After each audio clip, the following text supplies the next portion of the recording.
Hello guys! Hello! This is for Leo. Leo. Welcome dito sa aking channel. Sa Palayan 888. Welcome.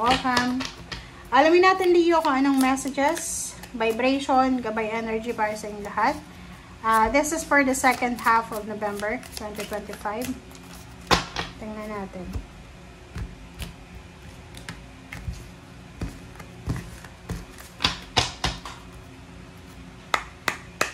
Okay. Leo. First card mo dito is Two of Wands, Page of Pentacles, Ten of Cups. Okay. Eight of Cups, Five Swords. Okay. Ace of Swords. Okay, guys. Tingnan natin.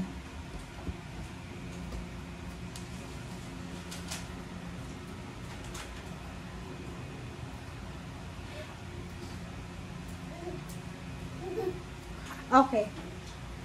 First card mo dito is Two of Wands, Page of Pentacles, Ten of Cups, Eight of Cups.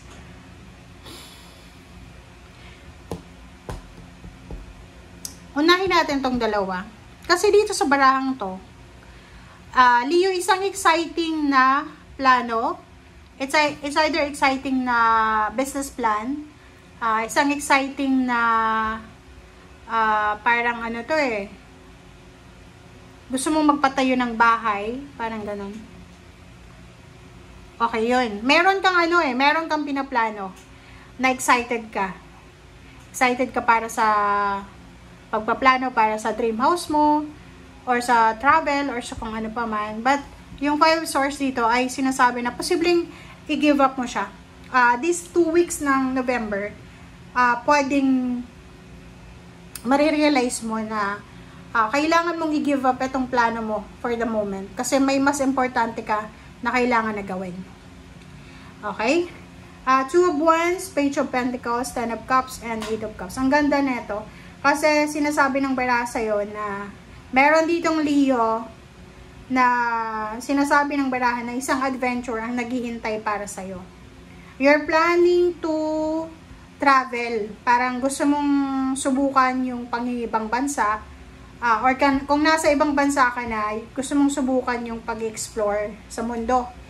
Yung parang halimbawa, nasa Amerika ka na, gusto mong lumipat ng Europa, Espanya. Sa Espanya talaga sa Europa. Parang ganon. Page of Pentacles. Sinasabi ng bara sa'yo dito na sa 2 linggo ito ng November, abalang-abala ka sa pag-aaral. Maybe you're learning, you're studying para sa literal na nakikita ko dito, yung mga Leo na like gusto nyong kumbaga samantalahin, i-maximize yung new technology ngayon. So, pwedeng nag-aaral ka online, or pwedeng nag-enroll ka sa isang school para sa extra skills training, or kung ano pa man siya. Sinasabi ng baraha dito, mayroong Leo na you are preparing for a travel, long distance travel para sa December, para sa Christmas, New Year's vacation, or maybe there's a Leo na you are preparing para sa isang okasyon para sa December. Okay. Congrats. Okay. Let's check.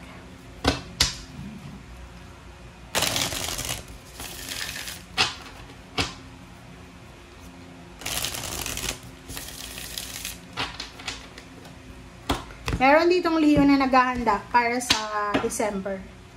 Ang daming okasyon na gusto yung gawin.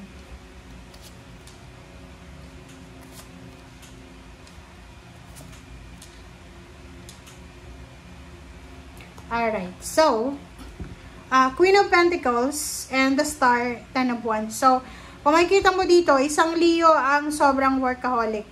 Parang, ang dami-dami mong ginagawa, may kailangan kang tapusin, may kailangan kang gawin bago matapos yung November para sa pangarap mo Kasi, mayroon kang minamanifest na financial success.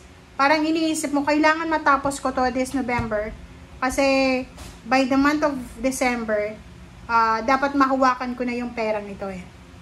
Okay, so yun. Strength card and the Sun. So, sinasabi ng baraha sa'yo dito na there's a good news about good health, good news about new baby, there's a happy news na darating sa'yo, unexpected pregnancy, unexpected blessings, and physical health recovery.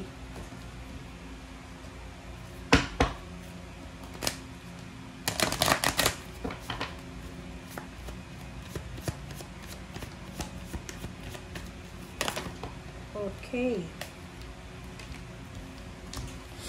Okay. Imprisonment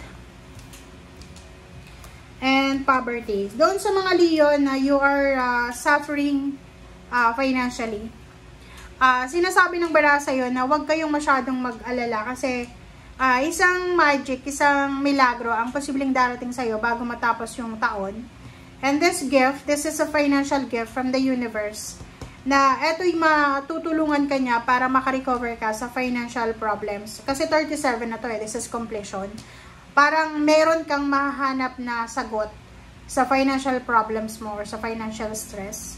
And meron kang mahanap na kasagutan para sa restrictions or sa anong tawag dyan? Restrictions or sa tawag dito? Restrictions and stagnation na pinagdadaanan mo.